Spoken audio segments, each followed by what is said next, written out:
Prometo lealtad a la Biblia, la santa palabra de Dios, y la haré lámpara a mis pies y lumbrera a mi camino. Guardaré sus palabras en mi corazón para no pecar contra Dios, porque nunca apartará de mi boca este libro inspirado por Dios, más penetrante que espada de dos filos, para servir y engrandecer al reino y a la nación donde Dios me hizo nacer. Amén. Y le damos un fuerte aplauso al Espíritu Santo y le damos la bienvenida a todas aquellas personas que nos escuchan por medio de los diferentes medios que el Señor nos ha permitido tener.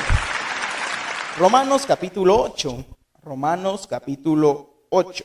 Quiero compartirle uno de los pasajes que tienen aquel poder de cambiarle su vida. Uno de aquellos pasajes que lo pueden hacer pasar a usted de una vida mediocre, de una vida sin sentido, de una vida en decepción, de una vida de altos y bajos, a una vida en victoria, a una vida en extrema felicidad y gozo, porque el gozo del Señor es nuestra fortaleza, ¿verdad?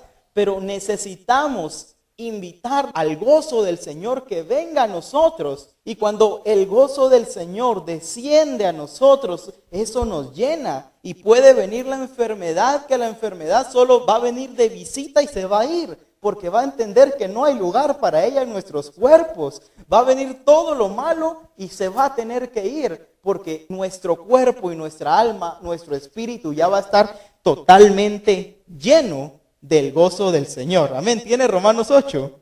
Quiero que escuche la traducción que le voy a leer. Romanos capítulo 8 en su verso 18. Y tiene por título un futuro maravilloso. Diga, un futuro maravilloso. Y hermano Jonathan, ¿qué es el futuro? El futuro es todo lo que está pasando después de lo que usted está hablando. O sea, ya. O sea, el presente no existe, ¿verdad? O sea, el presente se acaba. El presente ni ha dicho la palabra y ya se acabó. Es como cuando está un reloj, un cronómetro, y usted quiere decirle la hora exacta, hora, minuto y segundo. Y usted está diciendo el segundo y ese segundo ya se pasó. O sea que nunca vamos a poder dar la hora exacta. Es exactamente ese futuro del que está hablando Pablo acá. Y yo quiero que me escuche con cuidado, y que esto no se quedó allá en el Antiguo Testamento, ni en el Nuevo Testamento, en el periodo de los Hechos de los Apóstoles, sino que esta es una palabra viva para nosotros. Amén. Dice la palabra de Dios honrando al Padre, al Hijo y al Espíritu Santo. Estoy seguro de que los sufrimientos por los que ahora pasamos no son nada si los comparamos con la gloriosa vida que Dios nos dará junto a Él. 19. El mundo entero espera impacientemente que Dios muestre a todos que nosotros somos sus hijos, pues todo el mundo está confundido, y no por su culpa, sino porque Dios así lo decidió. Pero al mundo le queda todavía la esperanza, diga esperanza, de ser liberado de su destrucción. Tiene la esperanza de compartir la maravillosa libertad de los hijos de Dios. Diga libertad. Nosotros sabemos que este mundo se queja y sufre de dolor, como cuando una mujer embarazada está a punto de dar a luz. Y no solo sufre el mundo, sino que también sufrimos nosotros, los que tenemos al Espíritu Santo, que es el anticipo de todo lo que Dios nos dará después. Diga anticipo. Mientras esperamos que Dios nos adopte definitivamente como sus hijos y nos libere de todo, sufrimos en silencio. Dios nos salvó porque tenemos la confianza de que así sucederá.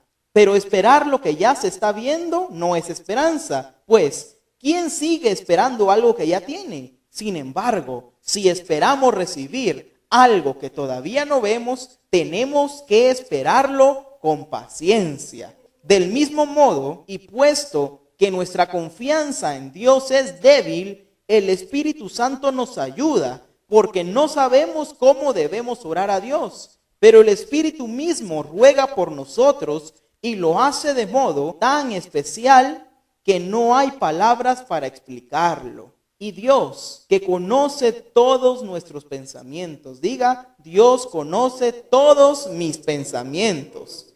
Sabe lo que el Espíritu Santo quiere decir, porque el Espíritu ruega a Dios por su pueblo especial y sus ruegos van de acuerdo con lo que Dios quiere. Sabemos que Dios va preparando todo para el bien de los que le aman, es decir, de los que Él ha llamado de acuerdo a su plan. Desde el principio Dios ya sabía a quienes iba a elegir y ya había decidido que fueran semejantes a su Hijo, porque éste sea el Hijo mayor.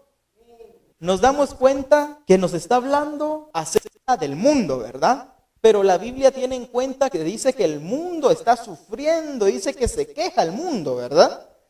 Y el mundo está sufriendo.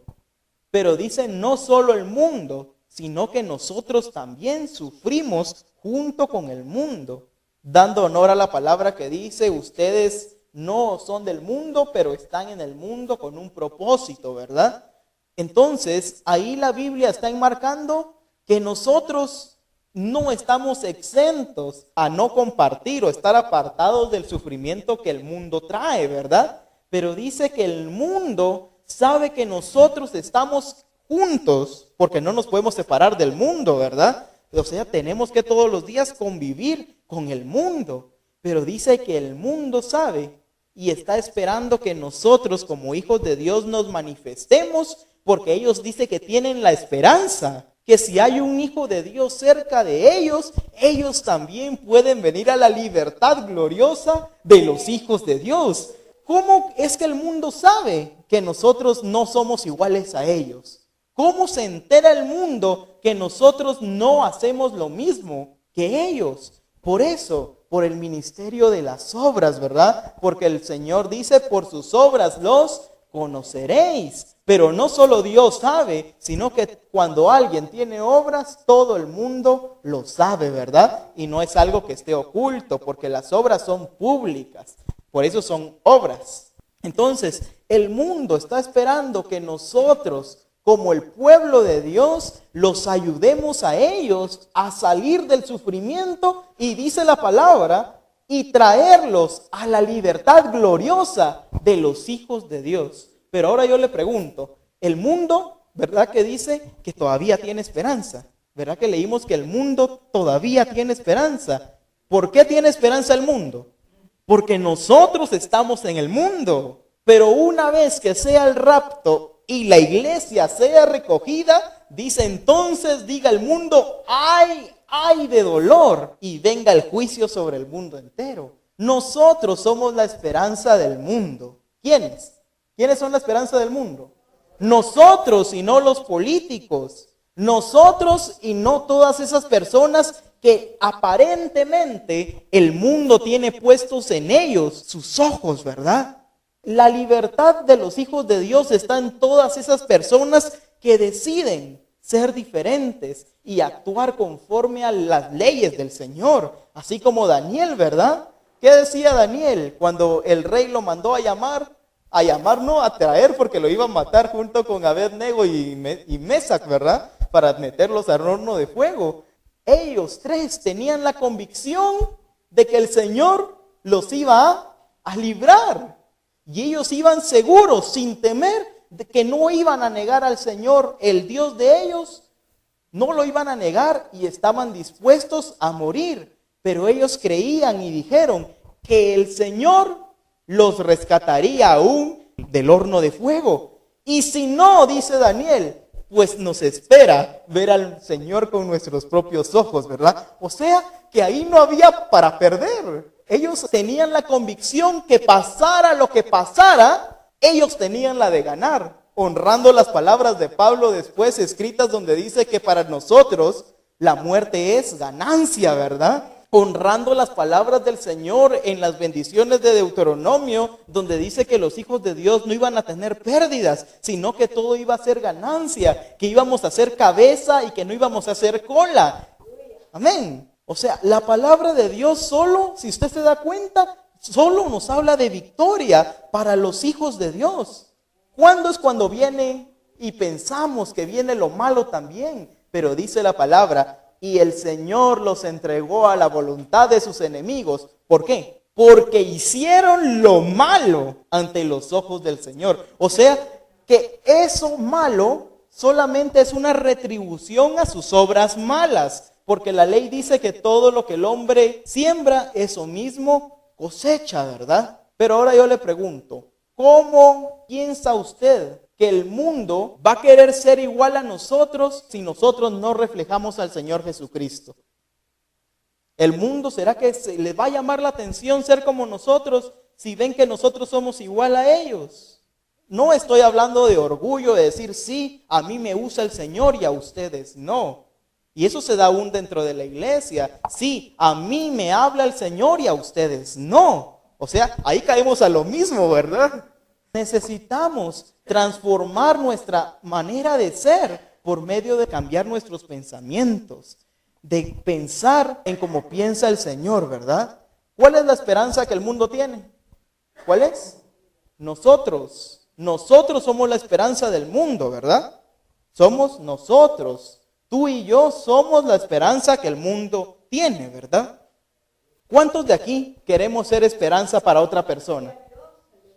Todos, esa es una ley. Para eso estamos en este mundo, para traerlos a los que podamos, a los pies del Señor y que sean salvos y que a partir de la salvación ellos empiecen a ir a traer a otros que antes eran como ellos, ¿verdad? Y eso es la dinámica del Evangelio. Porque dice la palabra en Mateo capítulo 28, versos 17 y 18, me parece, si no me equivoco, que el Señor nos manda y nos dice que vayamos por todos los países del mundo haciendo más discípulos suyos, bautizándolos y enseñándolos que obedezcan todas las palabras que el Señor Jesús nos ha dejado, ¿verdad? Eso es la base fundamental del Evangelio, enseñarle a las personas a que obedezcan a nuestro Señor, ¿o no? O sea, eso es lo que nosotros tenemos o deberíamos hacer, ¿verdad? Enseñarles que guarden y obedezcan la palabra de Dios, porque si hacen eso, tendrán una vida en armonía, una vida feliz, una vida en victoria. Diga, victoria. Y esto es el meollo del asunto del mensaje, ¿sí? ¿Cómo el mundo nos va a ver si nos miran igual a ellos? ¿Cómo el mundo va a confiar en nosotros que le digamos, pero el Señor le va a proveer si está viendo que nosotros estamos tristes porque no tenemos y que no tener un día nos haga, o sea, nos llene la mente al punto de que cuando hablamos con la gente solo eso salga de nosotros, ¿verdad? O sea, ¿será que las personas que no conocen al Señor van a querer ser como nosotros? No. ¿Por qué? Porque no hay libertad. Ellos dicen, si yo estoy preso aquí, me siento preso. Y hay distintos tipos de cárceles. Hay personas que lo tienen todo, pero se sienten presos. Y hay personas que no tienen nada, pero se sienten libres. ¿Y cuál es correcto? ¿Tenerlo todo y sentirse preso o no tener nada y sentirse libre? Ninguno. Los dos son malos. Porque el Señor dice que todas las demás cosas se nos serán añadidas. ¿Y qué quiere decir si nosotros estamos presos porque no tenemos? El no tener es un fruto de la maldición de la ley. Entonces nosotros tenemos que formar el equilibrio de hijos de Dios para esa libertad gloriosa que dice la palabra de Dios. O sea, ¿qué significa libertad? Libertad es libertad, vivir libre, vivir sin que nadie nos esté jalando, sin que no tener tope, tener libertad con el único candado que se podría hacer la palabra de Dios, ¿verdad? Hacer todo lo que la ley no nos prohíbe, ¿verdad? Cuando nosotros aprendemos que nuestro objetivo es mostrar la libertad que el Señor nos ha dado, entendemos muchas cosas. Entendemos, número uno, que nosotros tenemos que dar el ejemplo y ser sanados por las llagas de Jesucristo. Nosotros tenemos que dar el ejemplo de siempre estar en los lugares más altos, porque el Señor dice que nosotros tenemos que dar el ejemplo y ser cabeza. que digan, bueno, ¿y esta persona por qué está hasta arriba? Y empiezan a ver y se van a dar cuenta que estamos hasta arriba porque el Señor ha tenido a bien bendecirnos y hemos actuado correctamente, ¿verdad? Y los que suben como Dios quiere que subamos, ahí se mantienen. Pero los que suben por la mano del enemigo, suben y en un ratito ya están en el suelo otra vez, ¿verdad? Esa es la singularidad de los hijos de Dios, que cuando suben el Señor mismo los mantiene. Si no se recuerda a Daniel, el que acabamos de hablar. ¿Cuántas veces lo sacaron de su puesto? Nunca. Vinieron reino tras reino y él siempre permanecía en su puesto. Daniel, ¿a quién iba a servir? Iba a servir al rey. O sea, era el que estaba con los meros del reino. Pero si Daniel hubiera sido religioso, hubiera dicho, ay no, ¿cómo me voy a poner yo a estudiar el idioma mundano? Yo me consagro al Señor y me meto al hebreo y solamente eso. Lo hubieran sacado y no hubiera podido dar testimonio. Se recuerda que Darío, si no me equivoco, fue el que mandó a Daniel al pozo de los leones. Porque él selló con su anillo esa orden siendo engañado. Y dice que el rey sufrió cuando Daniel lo estaban metiendo ahí. Imagínense, el rey estaba llorando por Daniel. ¿Y será que se hubiera podido dar Daniel a querer con los jefes si él hubiera hecho de menos el idioma y las ciencias que ellos manejaban? Daniel sabía que tenía la gracia del Señor. Y que si estaba delante de los reyes era con un propósito, con el propósito de mostrarles la gloria de Dios y enseñarles a ese Dios que los podía salvar a ellos también, ¿verdad? Pero él fue sabio y no dijo, ay no, yo soy consagrado al Señor y no voy a aprender nada de lo que el mundo enseña, porque todo eso es vanidad. En cambio, ¿qué hizo Daniel? Se puso con todos sus compañeros a estudiar las leyes babilónicas, imagínense, pero él cambiaba todo para bien y desechaba lo malo. Él aprendía lo malo, pero no para hacerlo, sino para enseñarles a ellos que eso no estaba correcto y que se debía cambiar, pero de una manera sabia, ¿verdad? Porque dice Eclesiastés que no solo de decir las cosas por decirle, porque en nuestras palabras herimos y matamos a la gente, sino que trataba el predicador de encontrar palabras agradables al oído, ¿verdad? Y así ganaba a la gente para el Señor de Israel. Por eso fue que Daniel tuvo victoria, porque no se metió en una mente religiosa que lo encierra a uno, sino que él sabía que estaba en ese mundo con un propósito y que el propósito era hablarles a las demás personas de ese Dios. Pero ¿verdad que Daniel no iba a predicarles a ellos? Verá que solo Daniel con el ejemplo. Se recuerda que se ponía a orar 3 veces al día, Daniel.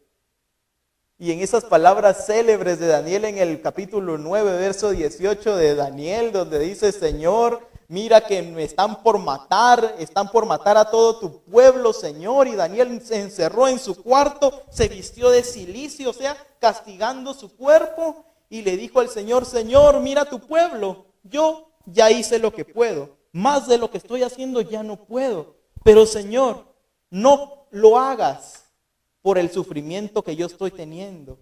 No lo hagas por mis buenos actos de fe. No lo hagas por mis buenas obras. Sino hazlo por tus muchas misericordias, ¿verdad? Y en ese mismo momento, cuando Daniel dijo esas palabras, se apareció Gabriel y le dijo, tranquilo Daniel, el Señor ya ha escuchado tus palabras. Y desde el momento que dispusiste tu corazón para pedirle al Señor, el Señor te respondió, pero había alguien que se oponía. Esa es una gran sabiduría que hay ahí. El Señor le respondió a Daniel desde el momento en que pensó en pedirle al Señor, pero el enemigo se oponía y el ángel le dice que el príncipe de Grecia se oponía. O sea, los demonios se van a oponer a que la bendición nos llegue. Pero nosotros tenemos que tener claro que el Señor ya nos dio la victoria. Por eso dice, no nos preocupemos porque el Señor ya les dio la victoria. No se preocupen porque yo ya he vencido al mundo. No sé si usted está escuchando lo que Dios está diciéndole por medio de su palabra, pero todo lo que le hemos pedido que está conforme a su voluntad, el Señor ya nos lo respondió, pero el enemigo no quiere que nosotros lo recibamos y el enemigo está luchando y luchando y luchando. Y el pueblo de Dios pierde su tiempo pidiendo y rogando al Señor que responda cuando Él dice que ya respondió. Tenemos que aprender y ser sabios a saber cómo orar y decirle: Señor, yo sé que tú eres bueno y misericordioso para con todos los que te invocan, y yo sé que tú quieres todo lo bueno para mí. Así que te doy gracias por lo que me diste, y en el nombre de Jesús le ordenamos a todos los ángeles del enemigo que ya nos dejen tranquilos y dejen pasar la bendición, ¿verdad? Eso es orar, interceder con sabiduría. Eso es intercesión, saber que la palabra de Dios dice que sabemos que el Señor tiene a bien respondernos, porque dice la palabra, sabemos que el Señor escucha nuestra oración. Y esta es la confianza que tenemos en Él, que si pedimos cualquier cosa conforme a su voluntad, sabemos que Él nos oye. Diga, sabemos que Él nos oye. Yo le voy a repetir. Esta es la confianza que tenemos en Él, que si pedimos cualquier cosa conforme a su voluntad, sabemos que Él nos oye. Y si sabemos que Él nos oye, sabemos que tenemos todas las cosas que le hayamos pedido. O sea, esa es la palabra de Dios. Esa es una ley, que Él nos oye. Y si dice que sabemos que Él nos oye, ya estamos seguros que ya tenemos lo que le hayamos pedido si está conforme a su voluntad. Si Él ya nos lo dio, ¿qué es lo que tenemos que hacer entonces? Recibirlo y luchar no en contra de Dios, que roguemos a Dios, cuando es el enemigo el que nos quiere atacar para matarnos. No es Dios el que no nos quiere dar de comer, no es Dios el que no nos quiere dejar libres de las deudas, no es Dios. Dios ya nos bendijo con toda bendición espiritual, pero necesita el Señor que hagamos guerra en contra del enemigo y llamar a cada cosa por su nombre, ¿verdad? Vencedor es la palabra central que le digo, ¿verdad? ¿Quién es el vencedor? El Señor es el vencedor. ¿Por qué? ¿Cuándo venció el Señor? Dígame, esto es Evangelio 1 o 0, ¿verdad? ¿Cuál es el principio de todo? Creer en el Señor Jesucristo como nuestro Salvador, ¿o no? Ese es el principio de todo, ¿verdad? Pero ¿qué hizo Jesucristo para que nosotros creamos en Él? Morir, entregarse y derramar su sangre. Eso es la clave, saber eso. Y que en su muerte nosotros tenemos la victoria, ¿verdad? En su muerte está nuestra victoria. Así como en los hijos, ¿verdad? Que el papá no les daba nada, ni un centavo les daba. Y el papá era millonario, de los más grandes millonarios, y no le daba pero nada a sus hijos. Adivine qué era lo que estaban esperando los hijos. Que se muriera, porque ellos sabían que cuando se moría todo era de ellos. Y así fue cabal. Así mismo está nuestra victoria. Así mismo es nuestra victoria, en que Jesucristo murió. Pero dice Pablo, pero van afuera nuestra predicación. Si Jesucristo no hubiera resucitado. O sea, en esos dos eventos está nuestra victoria. En que Jesucristo murió, pero en que murió no está nuestra victoria, ¿verdad? Bueno, sí o no, porque todos se mueren, ¿verdad? En que Él también resucitó, ¿verdad? Y juntamente con nosotros nos resucitó. Ahí está la victoria. ¿Y quién es el vencedor? Jesucristo.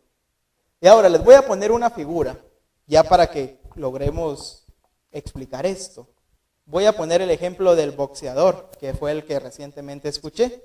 Y está un boxeador, usted conoce a los boxeadores, todos abrigados y todo así, ¿verdad? No, ¿verdad? Entonces están todos así fuertes y todo, y están ofreciendo saber cuántos millones para que él derrote al otro boxeador, ¿verdad? Y está el boxeador ahí, suena el ring, y salen y lo dejan todo casi muerto, ¿verdad?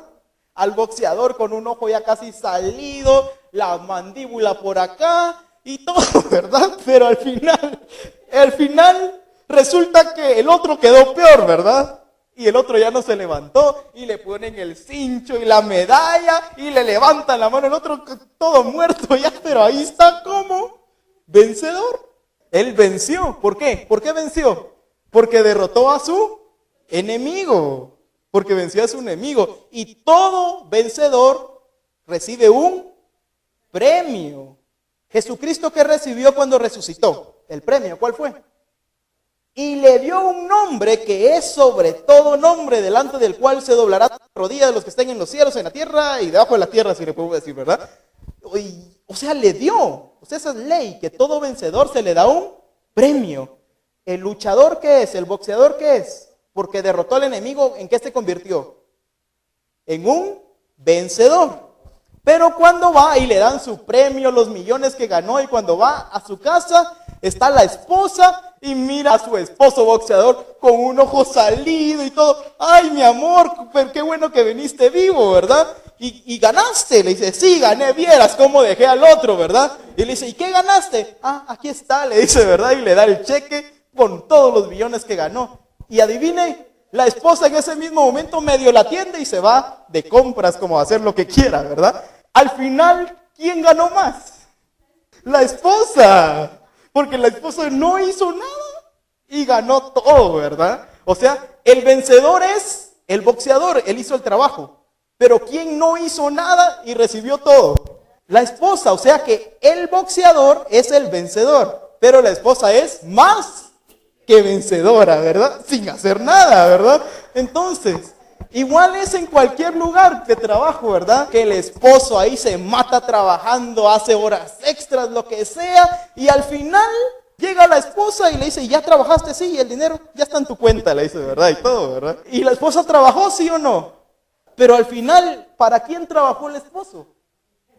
Él ya trabajó, él ya hizo todo para que nosotros tuviéramos la libertad gloriosa de los hijos de Dios.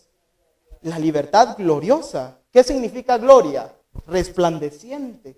Y cuando la Biblia habla de gloria, es riqueza, que brilla, que llama la atención. Como cuando dice, y vino la reina de Saba a conocer la gloria de Salomón. ¿Y cuál era la gloria de Salomón? La riqueza. Todo nos habla de prosperidad en la palabra de Dios. Es algo inmerecido que el Señor nos da por gracia y para ayudar a ese mundo que está perdido. Porque ¿cómo podemos decir, y yo tengo la libertad gloriosa, si a veces ni para nosotros tenemos? ¿Cómo vamos a ayudar al mundo? Tenemos nosotros que brillar, ¿verdad? Y aprender a que el Señor es bueno y que el Señor quiere bendecirnos para que podamos hacer la obra del ministerio con total libertad. Cierre sus ojos, por favor. Aprendamos en este momento a confiar y depender solamente del Señor. Que el Señor sea nuestro motor, sea nuestro sustento. Que el Señor nos bendiga. Que el Señor alce sobre nosotros su rostro hoy. Que nos dé de su sabiduría. Nosotros se supone que ya conocemos al Señor. Se supone que ya hemos sido transformados. Se supone que ya no andamos conforme a lo que el enemigo quiere.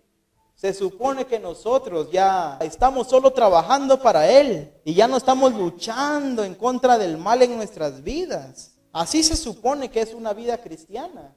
Pero si estamos viviendo una vida cristiana en derrota, estamos muy mal. Necesitamos cambiar, necesitamos arrepentirnos. Necesitamos cambiar nuestra manera de pensar y valorar el sacrificio que nuestro Señor Jesucristo hizo por todos y cada uno de nosotros. El Señor no murió en la cruz por gusto. Él vio que era necesario que Él muriera para que nosotros obtuviéramos la gloria de Dios. Así que voy a hacer 2 oraciones en este momento. Y al finalizar, vamos a bendecirnos. La primera oración que quiero hacer es por todas aquellas áreas cojas de nuestra vida, por todas aquellas áreas que nos hacen sufrir, sea enfermedad, sea pobreza, sean deudas, sean problemas dentro de la misma familia, problemas en el matrimonio, problemas con los hijos, problemas de inseguridad, todo eso que nos hace sufrir, que hablamos que está en el mundo y que no nos libramos de eso tampoco. Pero el Señor se encarga de protegernos y librarnos de todo eso. Así que Padre, en el nombre de Jesús te pido que libres a tu pueblo de todas esas cadenas del enemigo que quieren atacar a tus hijos gloriosos, Señor. Líbranos y líbranos de toda enfermedad, Señor. Declaramos sanos a todos los enfermos, porque tu palabra dice que pongamos nuestra mano sobre los enfermos y los enfermos sanarán. Y la oración de fe sanará al enfermo. Y si hubiera cometido pecados, le serán perdonados. Que por tu llaga hemos sido curados. Señor, sana a los enfermos, porque no es tu deseo que gente, Señor, esté siendo atacadas por la enfermedad, cuando debería estar sirviéndote, Señor, pero no pueden por la enfermedad, Señor. Señor, saca la enfermedad, expulsa la enfermedad y conviértelos para que te puedan servir y que no pierdan más su tiempo, Señor. Que valoren el haber sido sanados, Señor. Señor, oramos por todas las necesidades de prosperidad divina, Señor. No es bueno que tus hijos, Señor, estemos padeciendo, Señor, de persecución económica, Señor. Tú hablas siempre de tus hijos en victoria. Tú hablas y nos dices que a nosotros nos vendrán a pedir prestado, pero nosotros jamás prestaremos, Señor. Señor, perdónanos y líbranos de todas las deudas, líbranos de toda escasez económica, Señor. Tu palabra dice que en la casa del justo siempre hay abundancia. Así que declaramos esa palabra, Señor, que tenemos abundancia, Señor. No queremos más escasez, Señor, porque la escasez es símbolo de la maldición, Señor. Pero nosotros nos declaramos libres en Cristo Jesús, quien nos dio su libertad. Nos declaramos libres, Señor. También oro por todas aquellas personas que, aunque ya son tus hijos, reconocen que no están viviendo una vida cristiana victoriosa, Señor. Y te pido en el nombre de Jesús que los perdones y los vuelvas a inscribir en el libro de la vida, Señor, para que sean salvos, Señor, que se arrepientan en el nombre que es sobre todo nombre, en el nombre de Jesús. Convence los corazones para que te puedan recibir, Señor. Yo le quiero hacer la invitación a todas esas personas que escuchan mi voz en cualquier lugar donde se encuentren, a hacer hoy a Jesucristo el Señor de sus vidas, orando conmigo esta sencilla oración que transformará sus vidas y la de sus familias para siempre. Señor, reconozco que soy un pecador y que necesito de ti. Reconozco que moriste por mí y por mis pecados para darme vida eterna y vida abundante. Voluntariamente te abro la puerta de mi corazón y renuncio a todo señorío que no sea el tuyo.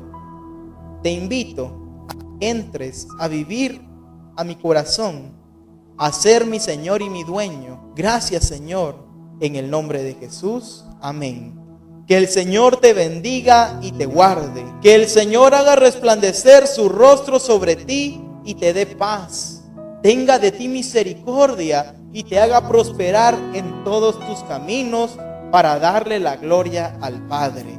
Porque no elevamos nuestros ruegos por nuestras muchas justicias, sino por tus muchas misericordias. En el nombre de Jesucristo y para la gloria del Padre. Amén y amén. Amén.